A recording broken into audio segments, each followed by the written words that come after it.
تو ظاہر ہے کہ پھر وہ جو اس کا 302 کی جو اہمیت ہے یا جو اس کا خوف ہے یا جو اس کی جو ایک پکڑ ہے وہ بالکل آپ نے ختم کر دی. تو اس لیے دیکھیں اس وقت ملک جو ہے بڑی ہی ایک انتہائی مشکلات میں گھرا ہوا ہے. ہماری جو اکانومی لاکھ کہتے رہیں, یہ فائنانس منسٹر بھی اپنی پریس کانفرنسیں کرتے رہیں, وزیر اعظم اپنی کیبنٹ میٹنگ میں اسی باتوں کو دہرائیں, اس سے کوئی فرق نہیں پڑتا. عام آدمی جو کہ اس وقت مہنگائی کی چکی میں پسا ہوا ہے اور ساتھ ہی ساتھ میں جس طرح کہ ان کو اپنی جان و مال کی کوئی گارنٹی نہیں ہے, ہر ایک شخص ایک نفسیاتی مریض بن گیا ہے. اس کی بنیادی وجہ یہ ہے کہ حکومت بجائے اس کے کہ امن و امان معیشت پہ توجہ دے, وہ پاکستان تحریک انصاف کے پیچھے لگی ہوئی ہے. ساری پولیس, ساری جتنی بھی لا انفورسمنٹ ایجنسیز ہیں وہ پاکستان تحریک انصاف کے پیچھے پڑی ہوئی ہیں. تو یہ جو باقی کام ہے, یہ جو اصل جو ان کا کام ہے جس میں کہ دہشت گردی کو روکنا, امن و امان کو قائم کرنا, یہ کون کرے گا پھر؟ تو اس لیے یہ بنیادی طور پہ ایک بڑے لمحہ فکریہ ہے. اور میں سمجھتا ہوں کہ پاکستان تحریک انصاف جو کہ اپنی ایک سیاسی اور قانونی جنگ لڑ رہی ہے,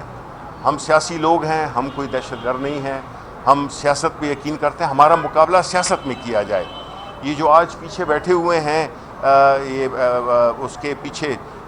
کیا کہتے ہیں, بیساکھیوں کے پیچھے بیٹھے ہوئے ہیں, یہ پیپلز پارٹی ہو گئی, نون لیگ ہو گئی, یہ جو ہے تو اب عوام میں ان کی پذیرائی نہیں رہی, یہ بالکل سیاسی طور پہ ختم ہو گئے ہیں. اس لیے یہ سہارے ڈھونڈتے ہیں اور ایسے اقدامات کرتے ہیں جس سے کہ یہ سمجھتے ہیں کہ پاکستان تحریک انصاف دباؤ میں آ جائے گی. اب دیکھیں 2-2.5 سال ہونے کو ہیں,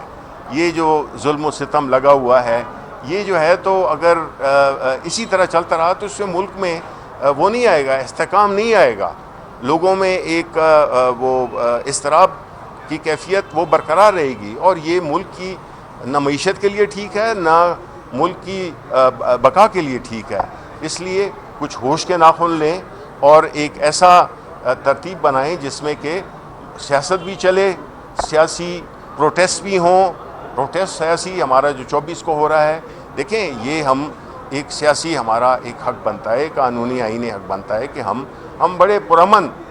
وہ کریں گے, لیکن اس پرامن پروٹیسٹ کو اگر کوئی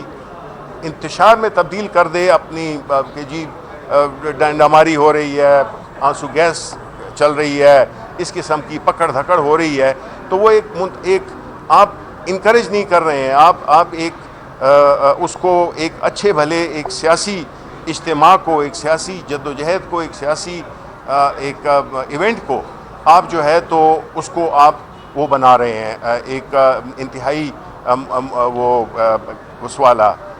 گڑبڑ والا ایک ماحول پیدا کر رہے ہیں. یہ نہیں کرنا چاہیے. جب تک سیاست ہے یا تو ہے تو اس میں پرامن طریقے سے احتجاج کرنے کا حق پاکستان تحریک انصاف یا کسی بھی سیاسی پارٹی کو ہے. ہم نے اپنے وقت میں کرنے دیے, اور اس لیے ہم یہی امید کرتے ہیں کہ یہ پرامن مارچ جو ہے, جو کہ مختلف ڈیمانڈز ہم نے دی ہوئی ہیں, اس سلسلے میں یہ ہماری ایک سیاسی ایکسرسائز ہے, اور وہ ہم انشاءاللہ پرامن طریقے سے کریں گے, اور ہم یہی امید کرتے ہیں کہ حکومت بھی اس کو پرامن رہنے دے.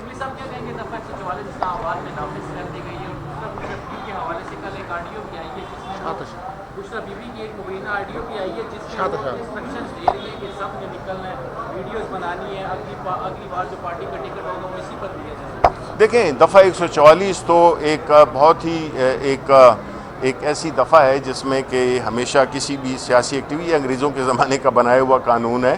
اور اس کو اس وقت ایک حکومت جو کہ اپنے آپ کو سیاسی حکومت, ایک جمہوری حکومت کہتی ہے, اس قسم کی چیزوں کا نافذ کرنا بنیادی طور پہ ایک بزدلی ہے, اور وہ نہیں چاہتے کہ لوگوں کو پتہ چلے کہ کون لوگ کھڑے ہوئے ہیں, وہ اپنا ایک سیاسی اظہار خیال کر رہے ہیں. تو یہ اس میں کوئی تک نہیں بنتی ہے 144 کی.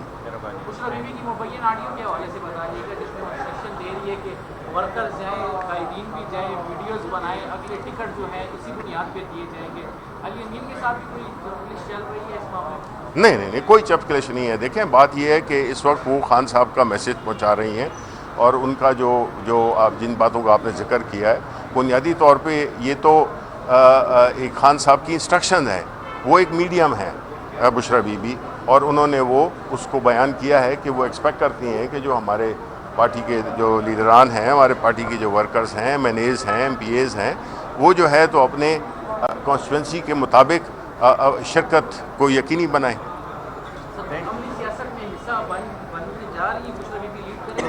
نہیں، دیکھیں، بشریٰ بی بی لیڈ نہیں کر رہی۔ بشریٰ بی بی، جس طرح میں نے کہا، ان کا سیاست سے تعلق نہیں ہے۔ وہ خان صاحب کے چونکہ ان کی ملاقات رہتی ہے، وہ خان صاحب کا میسج جو ہے وہ اپنی پارٹی، ہماری پارٹی کے ورکرز کو پہنچا رہی ہیں۔